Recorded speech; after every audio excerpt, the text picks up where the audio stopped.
Next, it's my great pleasure to introduce Glenn and Kiriana. They are from the Coen School. I recently had the opportunity to visit that school and was really impressed. So Glenn's the principal at Cape York Academy in Coen, and Kiriana is the Direct Instruction Implementation Manager also at Coen. Welcome to you both.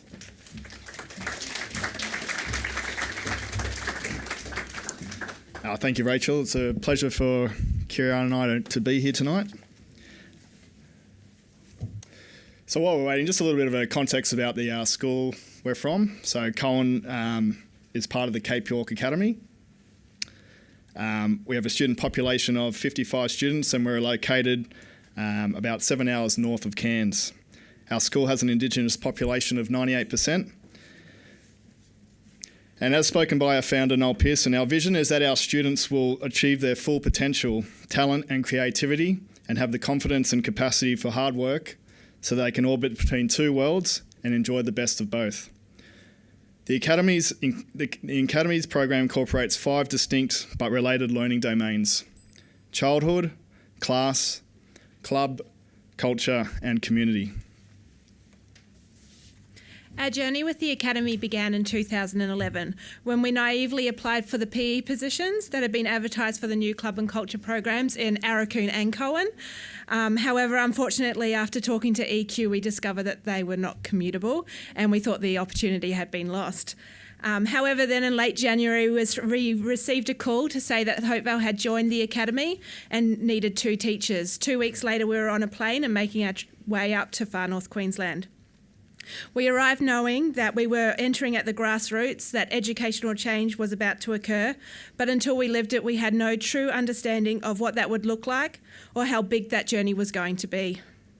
I will always remember my first day. We were picked up from Cooktown and drove to where felt like the middle of nowhere on what was then a mainly dirt road. We arrived at school as the morning bell was ringing. I was handed a stack of DI books and my class list, and off I went. 2 boys came up to me and they said, "Show me your list, miss." I humbly showed it to them and they said, "Great, we're in your class. The rest of the boys are on the roof. Come with us." It was at that point that I realised I had no idea what I had just gotten myself into. Beginning my first lesson with a group of 15 year 6 and 7 boys that had the week before been placement tested at a prep reading level, it became abundantly clear that the education that I had personally received was a privilege that was not being extended to everyone. That night, Glenn and I sat together and reflected on the momentous journey of which we had just embarked. I had read about closing the gap. I had heard of the low literacy and numeracy levels across the country, but the reality was that as a receiver of a great mainstream private school education, I had also become naive to how widely disparate education in this country was. To say that the beginning was tough is an understatement. We did, however, have a fantastic principal in Cheryl Cannon, a great Indigenous leader, who despite that trying beginning continued to motivate us. We were building a culture of high expectations and no excuses that took commitment, but the rewards would be worth it.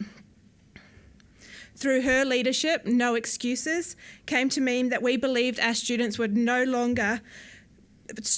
prospects would no longer be determined by their ethnicity, location, or socio-economic status. The fact that some of our students come from disadvantaged or even dysfunctional backgrounds would no longer be an excuse for educational failure. To show the community that we were here to change the outcomes of our students, this No Excuses code of behaviour became clearly visible within our schools. Through the use of direct instruction and explicit instruction, we recognised that a disciplined environment increases learning time, and we were committed to reinforcing that children must work hard as there are no shortcuts to learning. When we started with the Academy, direct instruction had just been implemented in Hopevale. Direct instruction is an education program that combines explicit instruction pedagogy with a comprehensive curriculum, student assessment and scripted lessons. Students are taught carefully sequenced and highly structured lessons and are required to master each lesson before advancing on to the next. This ensures that no child is left behind and more advanced students can be accelerated. The program covers literacy and numeracy and aligns to the Australian curriculum. We had read about the major features and benefits before embarking on this journey. However, the reality of being there when it was first introduced was definitely our next challenge. Not only were we in this completely foreign place and coping with the culture shock of living remote, we were dealing with what on the surface appeared to be a completely foreign curriculum. I hated it. I didn't know how to teach it properly, and I was struggling with the ideology. I had this group of boys that was so far behind and so disengaged, and I did not believe that this was going to be the curriculum that after 6 years of learning, 6 years of schooling, hooked them into learning. I was wrong. We were lucky to be very supported with leadership and coaching, and after a couple of weeks I was receiving coaching from a very experienced DI mentor and expressed my concerns to her about the program. She said to me that it was okay to feel like that, but asked that I teach the program with fidelity until the end of the term, and if I didn't see results, then I would prove her wrong and that would be okay. I thought, I can do that, I can prove you wrong. So that's what I did. It wasn't easy. These students had never been engaged in the classroom before. I had daily battles, parent meetings, and the lunchtimes. I still remember the Wednesday of the third week of term 2 when I walked into the staff room and everyone cheered. It was my first lunch break that I had since I started, but also marked the last time that I would regularly lose my lunch. I was hooked on this journey. I watched as this group of boys who couldn't so much as write their name and who knew every trick in the book on how to get out of work become engaged in reading. I was witness to the boys demanding we get through our lessons. They were voluntarily picking up reading books. They had their heads down and looking into their eyes. I couldn't believe these were the same boys that I coaxed down from the roof not that many weeks before. It's very easy to blame the teachers when you're at a school where the students are so far behind. However, we came into a school that had great teachers and who have continued to be amazing mentors to us as we've progressed our careers. The problem wasn't the teachers. It was the teaching and the delivery of the curriculum, combined with significant turnover of teachers. This lack of continuity in staffing and programming was what was ultimately holding our students back. It was an exciting time because what was happening in my classroom was happening across the school. Students were in class, teachers who had been teaching these students for years were finally finding success, and you could feel the energy in the school. It was invigorating. We could have rested there. Things were going well. Everyone was happy. However, there was a real sense of urgency with what we needed to do to change the educational outcomes for our students. Professor John Hattie, Director of the Melbourne Education Research Institute, highlighted the Academy's success. For years 3 to 5, there had been greater than the Australian average growth, 181% greater in reading and numeracy and 98% greater in writing. This was the good news. The program was truly making a difference, but the sobering news was that the students had to make up 3+ years' growth in 1 year to catch up. We celebrated the small wins. However, we were a poor school, and it wasn't enough to say that things were going well. We wanted to get to fair and then to good and onwards. We continued to accelerate our success by introducing the 8 cycles of school practice and by remaining committed to ensuring that learning time was protected. So it was this journey that saw us move to Coen campus, who were going through a mirror image of the success we were achieving in Hopevale, to continue our journey from fair to good. As you can see, Coen started where Hopevale was, with only 1 student on grade level in 2011. However, what these graphs don't show is that in the background, the students had been rapidly catching up. By 2014, they were no longer 5-6 years behind their peers. They were catching up and they were only 1 to 3 years behind. As it stands right now in Coen, with a cohort of 55 students, we currently have in reading 9 students working above grade level and 30 working in their current grade level program. And in maths, we have 12 students working above grade level and 32 working in their current grade level program. Coen has somewhat of a transient population, and given our recent success, it only highlights the disparities in education when students now come to our school for short-term and are significantly behind the students that have been at Coen since prep. So these are just some of our NAPLAN trends. As the graphs show, the longitudinal trend results show steady improvement in Coen. This year, our Year 3 cohort of 5 students achieved strong results with 8 results in the upper 2 bands and excellence improvements in mean scale scores for reading, writing, spelling, and grammar and punctuation. However, we were especially proud of our Year 5 cohort at Coen, who has more than doubled the Australian average growth in reading, writing, and numeracy, improving strongly since being tested as Year 3s in 2014.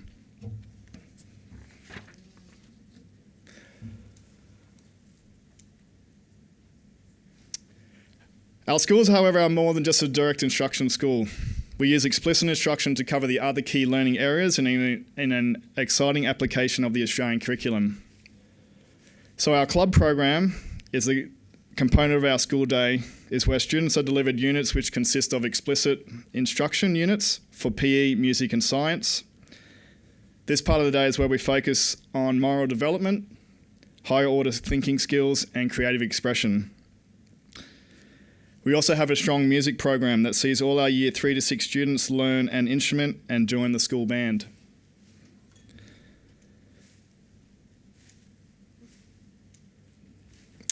So our culture curriculum is written using explicit directed instruction pedagogy and integrates the above listed ACARA subjects, along with the incorporation of local culture delivered by local members. The curriculum is organised into 4 themes, delivered over the 4 school terms. The intent of our culture curriculum is to meet CYA's vision to realise the right of every child to speak and be literate in their ancestral languages, and to enable every child to be successfully bicultural, so they may walk with confidence between 2 worlds. The curriculum draws on the standards identified in each of the included learning areas of the Australian curriculum.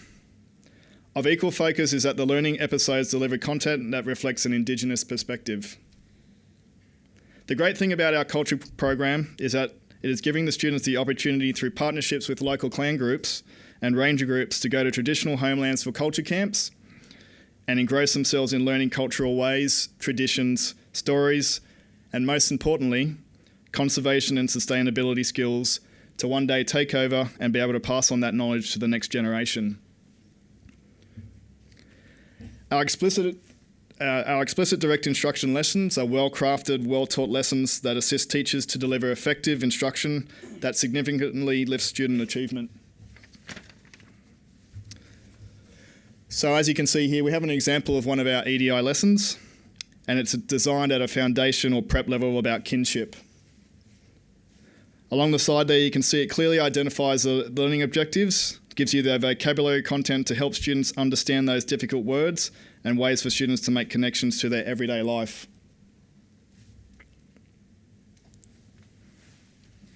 The Academy is proud that we are able to provide such a rich curriculum to our students and aims to close the academic achievement gap between Indigenous and mainstream students while supporting Cape York children's bicultural identity.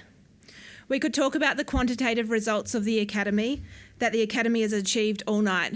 However, for us, it is the qualitative stories, of which there are hundreds, that continue to drive us on this continuous improvement journey. It is watching the Year 5 student who a year prior we were told would always have behaviour problems and would never learn to read, stand up and deliver a speech that he's written on his own to the entire school community on why he should be elected a school leader. It is being part of a cultural shift that sees students in Hopevale not only learning their traditional language, but being strong and confident enough to deliver end-of-year performances completely written and delivered in their native tongue.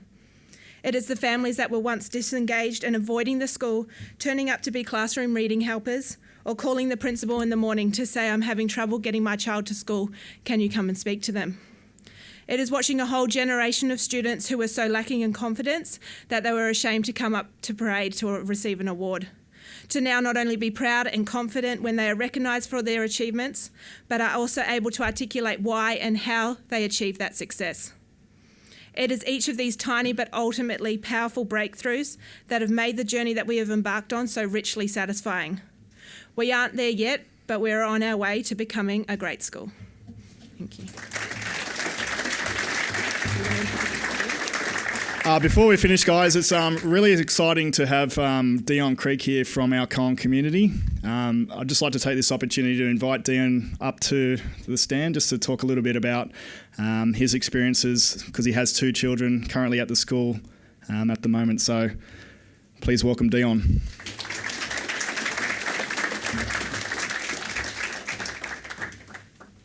Thank you, Glenn. Kind introductions. I'm from Coen. I grew up in Coen. We often talk about this gap, closing the gap. Well, the gap from Coen Primary School for me to St. Augustine's in Cairns was like that. Direct instructions has helped improve that gap. I have nephews and nieces at Morris and Stuart Holmes in Brisbane, and the transition from Coen Primary School to high school is almost seamless. I'm an activist first and foremost, and I come from a long line of activists, and our job is to ensure that the show moves forward. Without programs and curriculums like direct instructions, we won't be moving the show forward. You know, I'm torn on what's happening in Aurukun. Our children aren't being educated, and they're being deprived of an education that they truly need. You know, we're privileged in Coen that our children are being educated, and there's a pathway that leads from primary school Coen to Morris Dashgrove and to Melbourne University, or any university in this country. You know, I want to acknowledge some of our champions. You know, we had many champions that have championed our causes for land rights and for education. We have 2 sitting here now, Glenn and Kerry, but also Bernie. I want to give Bernie some acknowledgement. You know, Bernie's been heading up the Good to Great Schools program for many years now, since it's founded. And, you know, this is a woman that wakes up every morning wanting to educate our children. And I don't think she gets enough credit for the hard work she's done over the last decade. So I want to acknowledge Bernie.